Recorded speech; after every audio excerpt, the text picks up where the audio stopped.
새로운 분야에 도전하실 때, 과거의 학력이나 스펙이 전혀 필요 없다는 말을 들으면 어떤 기분이 드시나요? 아마 대부분은 굉장히 큰 안도감이나 해방감을 느끼실 겁니다. 그렇죠. 아, 드디어 나에게도 완벽하게 공평한 출발선이 주어졌구나 하고요. 복잡한 자격증도, 명문대 졸업장도, 심지어 이전 직장에서의 화려한 경력조차 묻지 않는 세계니까요. 그저 의지와 열정만 있다면 언제든 문을 열어주겠다는 제안은 사실 누구에게나 매력적으로 들릴 수밖에 없습니다. 네, 맞습니다. 안녕하세요. 쏟아지는 자료와 정보의 바다에서 가장 핵심적이고 반짝이는 통찰만을 건져 올려 여러분의 시간을 아껴드리는 심층탐구 시간에 오신 것을 환영합니다. 반갑습니다. 오늘 우리가 아주 깊게 파헤쳐볼 자료가 하나 있죠? 네, 바로 네트워크프로코리아의 제임스 장이 기고한 칼럼입니다. 제목이 학력을 요구하지는 않지만 이라는 글이고요. 여기에 달린 독자들의 아주 날카로운 반응들도 함께 살펴볼 예정입니다. 오늘 우리의 미션이 아주 명확하잖아요. 네, 명확하죠. 특정 산업, 특히 네트워크 마케팅처럼 진입 장벽이 극도로 낮은 분야에서 학력이 필요 없다는 말이 배움이 필요 없다는 치명적인 착각으로 변질되는지. 정확합니다. 바로 그 심리적 함정을 완벽하게 해부하는 것이죠. 이 탐구를 끝까지 함께 하시면 여러분이 앞으로 어떤 새로운 도전을 하시든 정보의 홍수 속에서 길을 잃거나 헛고생하는 일은 절대 없으실 겁니다. 맞습니다. 이 칼럼이 언뜻 보면 네트워크 마케팅이라는 특정 업계 내부의 이야기 같지만요.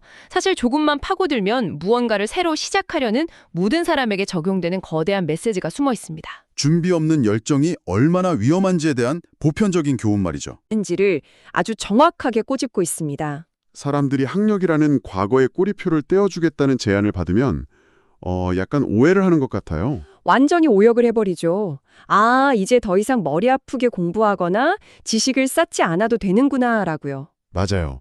그래서 오늘 우리는 이 오해가 어떻게 시작되고 어떤 방식으로 개인을 소진시키며 결국 이 함정에서 빠져나오기 위해 어떤 구체적인 학습 전략을 취해야 하는지 그 패턴을 하나하나 짚어볼 겁니다. 아주 흥미로운 탐구가 될 것 같습니다. 자, 칼럼 본문에 보면요. 사람들의 가슴을 뛰게 하는 멋진 표현이 하나 등장합니다. 저자가 이 업계를 가리켜서 진정한 기회의 민주주의라고 부르거든요. 진정한 기회의 민주주의, 정말 매력적인 단어죠? 네, 최소한의 고졸 학력도 대학이나 대학원 졸업장도 요구하지 않아요. 비즈니스를 시작한다고 해서 거창한 CEO 과정이나 전문가 자격증을 이수할 필요도 없고요. 그러니까 사람들이 이 업계에 그토록 열광하고 불나방처럼 뛰어드는 거겠죠?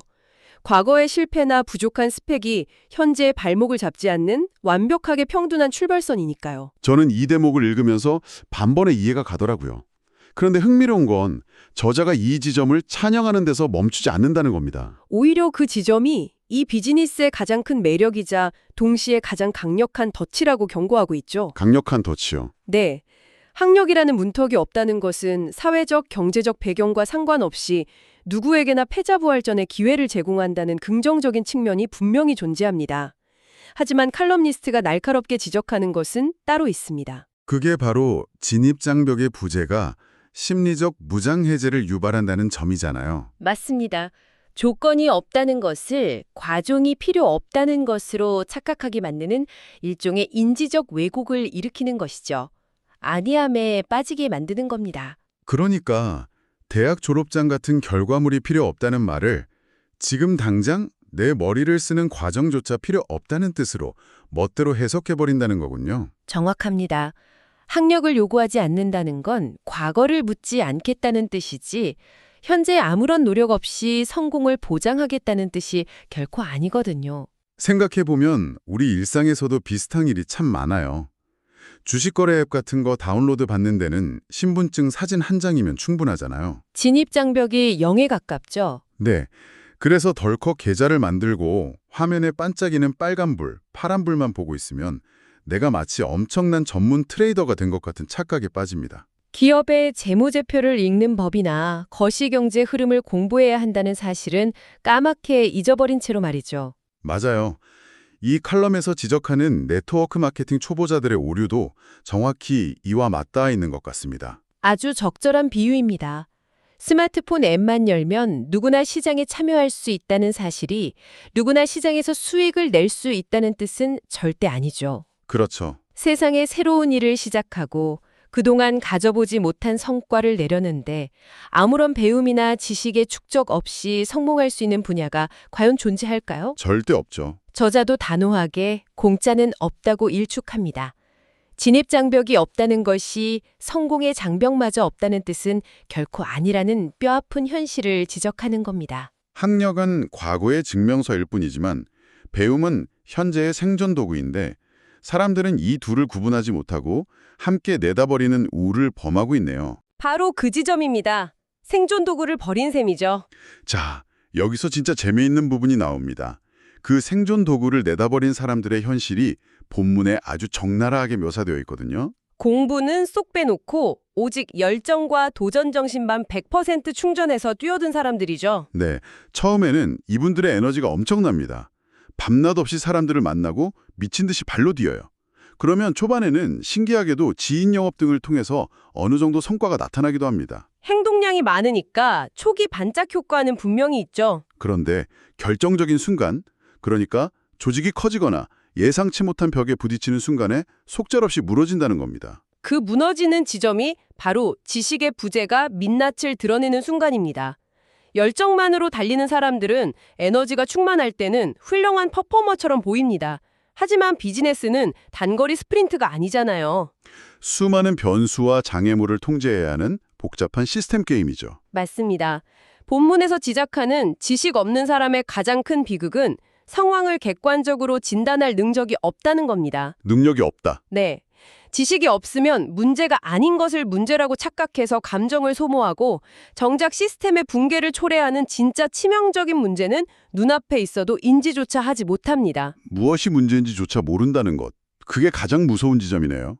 결국 달려야 할 타이밍과 숨을 고르고 전략을 수정해야 할 타이밍을 전혀 구분하지 못한다는 의미로 읽힙니다. 브레이크나 핸들 조작법도 모르면서 그저 엑셀만 꽉 밟고 있는 운전자 같죠. 와, 그 비유 딱이네요. 이 맥락에서 칼럼에 등장하는 정말 뼈 때리는 비유가 하나 있습니다. 저자는 이런 사람들을 가리켜서 마치 농사의 방법을 배우지 못하고 방금 귀농한 사람 같다고 표현합니다. 아주 탁월한 비유죠. 여러분도 한번 상상해 보시죠. 텔레비전에서 평화롭고 풍요로운 귀농 생활 다큐멘터리를 본 도시인이 다음날 다짜고짜 시골로 내려가서 괭이질을 시작합니다. 씨앗을 언제 뿌려야 하는지 전혀 모르면서요. 네, 토양의 산성도는 어떤지, 물은 얼마나 좋아야 식물이 썩지 않는지 아무런 지식이 없어요. 그저 아침 이슬 맞으며 밤하늘 별을 볼 때까지 열정적으로 땅만 팝니다. 결과가 어떻게 될까요? 당연히 파국이죠. 씨앗은 발아하지 못하고 썩어버리거나 엉뚱한 시기에 자라나 서리를 맞고 죽어버릴 겁니다. 본인은 허리 디스크만 얻고 몸도 마음도 완전히 망가지겠죠. 육체적인 피로를 넘어서 정신적으로 완전히 고갈되겠네요? 그렇습니다. 농사라는 것은 단순히 삽질을 세게 하는 육체 노동이 아니거든요. 자연의 이치, 식물의 생장 주기, 기상 변화, 토양의 화학적 지식까지 총동원해야 하는 고도로 계산된 과학이자 기술입니다. 비즈니스도 정확히 똑같다는 거군요. 네, 그 산업의 생태계와 돌아가는 원리를 모른 채 무작정 사람만 만나고 뛰어다니는 것은 씨앗의 특성도 모르고 한겨울 꽁꽁 언 아스팔트 바닥에 씨를 뿌리는 행위와 다를 바가 없습니다. 저자는 이 귀농이라는 비유 하나로 내가 이렇게나 뼈 빠지게 고생하는데 도대체 왜 안 될까 하는 지독한 정신적 고갈과 무력감이 어떻게 시작되는지를 완벽하게 설명해냈네요. 열정의 배신이 아니라 무지의 대가인 셈입니다. 무지의 대가. 정말 와닿습니다. 그런데 뼈 빠지게 고생하는데 성과가 없으면 사람이 참 비참해지잖아요. 이 스토리의 진짜 비극은 그 실패 이후에 벌어집니다. 실패의 원인을 찾는 과정 말씀이시죠? 네. 농사법도 모르고 귀농해서 밭을 다 망친 초보 농부가 과연 내가 토양 분석이나 파종시기 같은 기본 공부를 안 해서 이렇게 농사를 망쳤구나 하고 자신을 돌아볼까요? 본문에 따르면 절대 그렇지 않죠. 이들은 비가 안 오면 하늘을 원망하고 괭이가 무겁다며 도구를 탓합니다. 비즈니스로 돌아오면 결국 자신을 이 업계로 이끈 스폰서와 조직을 탓하게 되죠. 여기서 혹시나 네트워크 마케팅 용어가 낯선 분들을 위해 잠깐 짚고 넘어가자면요. 네, 설명해 주시죠. 여기서 말하는 스폰서는 금전적인 지원을 해주는 후원자가 아닙니다. 자신을 이 비즈니스로 안내하고 교육을 담당해야 하는 일종의 멘토나 상위 사업자를 의미합니다. 네, 그 멘토 역할을 하는 스폰서를 욕하고 회사의 보상 플랜을 욕하다가 종국에는 네트워크 마케팅이라는 시스템 자체가 거대한 사기극이라며 업계 전체를 비난하고 떠난다는 겁니다. 완벽한 남탓, 블레임 게임의 전형이죠. 도대체 왜 그러는 걸까요? 자기를 돌아보기가 그렇게 힘든 건가요? 이 방어 기제의 근본적인 원인을 파악하려면 심리학에서 말하는 메타인지, 메타코그니션의 개념을 들여다봐야 합니다. 메타인지요. 내가 뭘 알고 뭘 모르는지 아는 능결이죠. 네, 메타인지는 단순히 지식이 많고 적음의 문제가 아닙니다. 지식이 부족한 사람의 진짜 위기는 지식 자체가 없다는 데 있는 게 아니라 자신이 모른다는 사실조차 모른다는 데 있습니다. 모른다는 것을 모른다. 칼럼의 표현을 그대로 빌리자면 지식의 한계에서 오는 능력의 한계를 인지하지 못하는 것이죠. 아, 분석 데이터가 뇌 속에 없으니까 스스로를 진단할 수 없는 거군요. 그렇습니다. 자신의 실패 원인을 내부의 지식 부족에서 찾을 수 없으니 인간의 뇌는 본능적으로 가장 눈에 띄고 인지하기 쉬운 외부의 요인들, 즉 환경이나 타인을 공격하는 방식으로 자아를 보호하려 듭니다. 내가 뭘 모르는지를 모르니까 원인을 밖에서 찾을 수밖에 없다는 분석이 아주 날카롭습니다. 이 대목에서 오늘 자료에 포함된 아주 흥미로운 독자 반응을 하나 짚고 넘어가고 싶네요. 네, 어떤 댓글이었죠? 본문에 좋아하자 블로그라는 아이디를 쓰는 독자가 남긴 2022년 12월 1일자 댓글입니다. 이 독자는 이런 상황을 지켜보다가 이렇게 말합니다.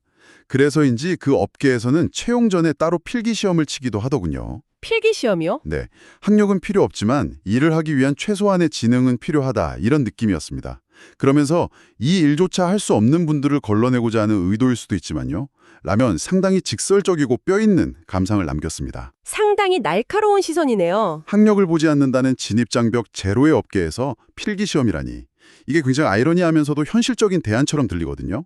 어떻게 보시나요? 우리는 특정 단어의 직설성에 매몰되기보다는 그 이면에 깔린 현상의 본질을 봐야 합니다. 이 댓글은 업계가 직면한 딜레마를 외부의 시선으로 아주 예리하게 포착한 훌륭한 관찰입니다. 어떤 딜레마를 말씀하시는 거죠? 아무런 조건 없이 누구나 환영한다는 원칙을 내세우는 업계 내부, 혹은 그들과 협력하는 파트너들 사이에서조차 자생적으로 최소한의 학습 능력을 검증하려는 움직임이 생겨나고 있다는 뜻입니다. 무작정 뛰어드는 준비 없는 열정이 조직 전체에 엄청난 리스크를 가져오니까요. 맞습니다. 그것을 업계 스스로도 표절이게 체감하고 있다는 반증이죠. 과거의 대학 간판은 묻지 않더라도 현재 새로운 지식을 습득하고 텍스트를 이해하며 논리적으로 사고할 수 있는 최소한의 인지 능력은 비즈니스를 영위하기 위한 필수 불가결한 안전장치임을 시사하는 아주 중요한 대목입니다. 기회의 민주주의를 지키기 위해 역설적으로 최소한의 허들을 다시 세우고 있다는 점이 참 시사하는 바가 큽니다. 자, 그렇다면 이제 가장 중요한 질문에 도달했습니다. 어떻게 해결할 것인가에 대한 문제죠. 네, 열정만으로는 절대 안 되고 실패의 원인을 남에게 돌리기 전에 나 자신을 채워야 한다는 건 뼈저리게 알았습니다. 그렇다면 도대체 이 초보자들은 무엇을 그리고 어떻게 공부해야 할까요? 막막할 수밖에 없죠. 그래서 본문에는 이 막막함을 해소해줄 구체적인 체크리스트가 등장합니다.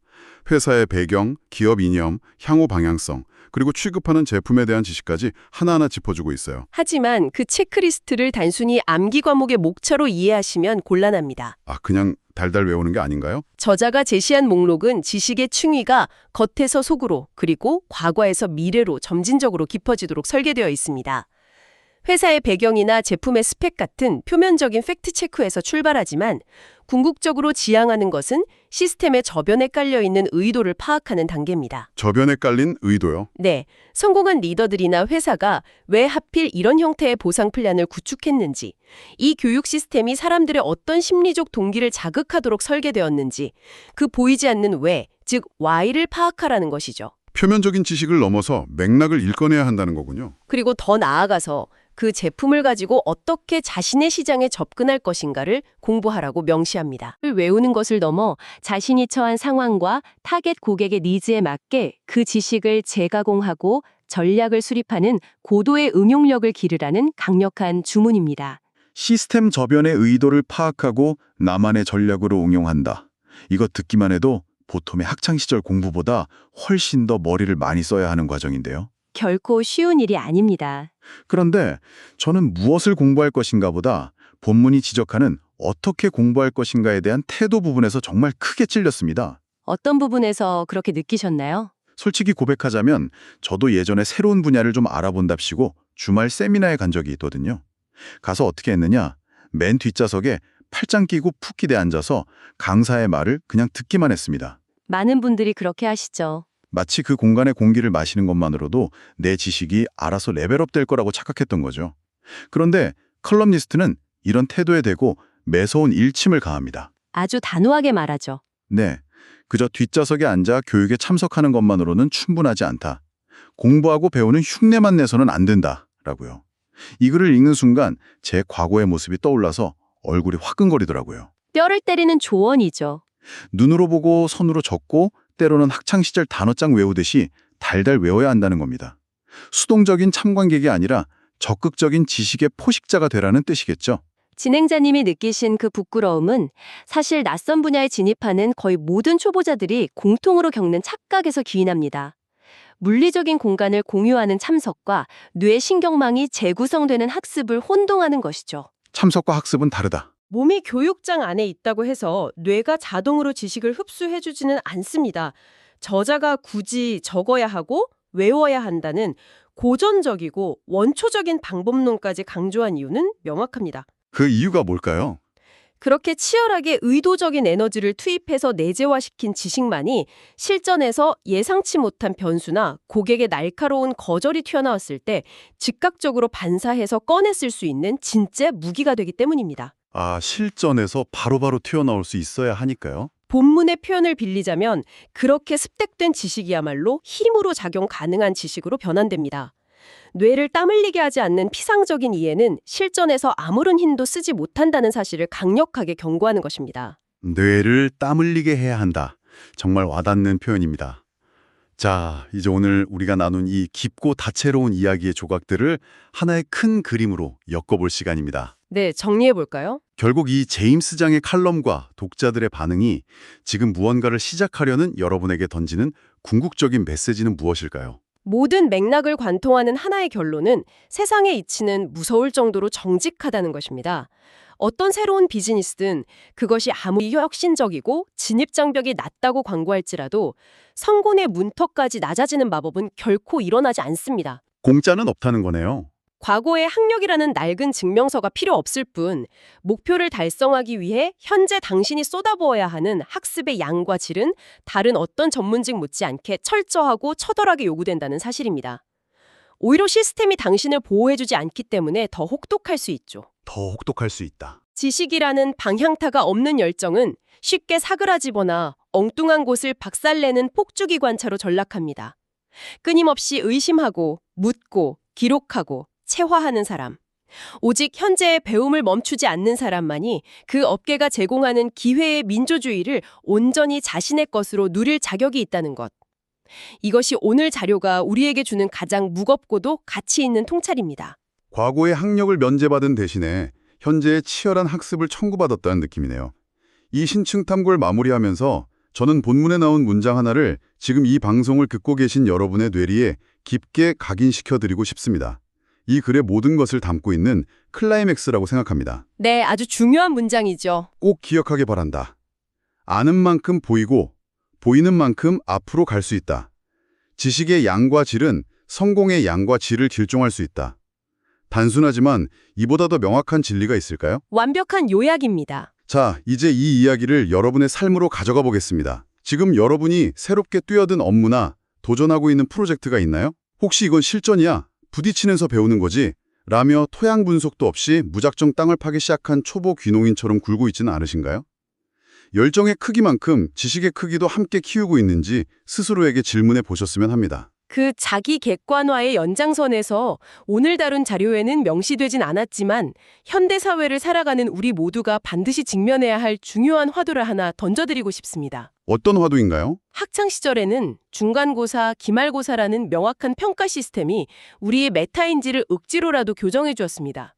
시험 점수를 보면 내가 안다고 착각했는지 진짜 아는지 단번에 알 수 있었죠. 채점 결과가 나오니까요. 하지만 진입장벽도 정해진 시험도 나를 홈내는 선생님도 없는 이 냉혹한 비즈니스와 성인의 세계에서는 다릅니다. 특히나 AI가 몇 초 만에 그럴싸한 답변을 써주고 인터넷 검색 한 번으로 방대한 정보에 접근할 수 있는 지금 시대에는 정보의 접근성을 내 지식의 수준으로 착각하기가 너무나 쉽습니다. 아, 내가 찾을 수 있다는 걸 내가 안다고 착각하는 거군요. 맞습니다. 우리는 진짜 아는 것과 어디서 본 적 있는 것을 어떻게 구분할 수 있을까요?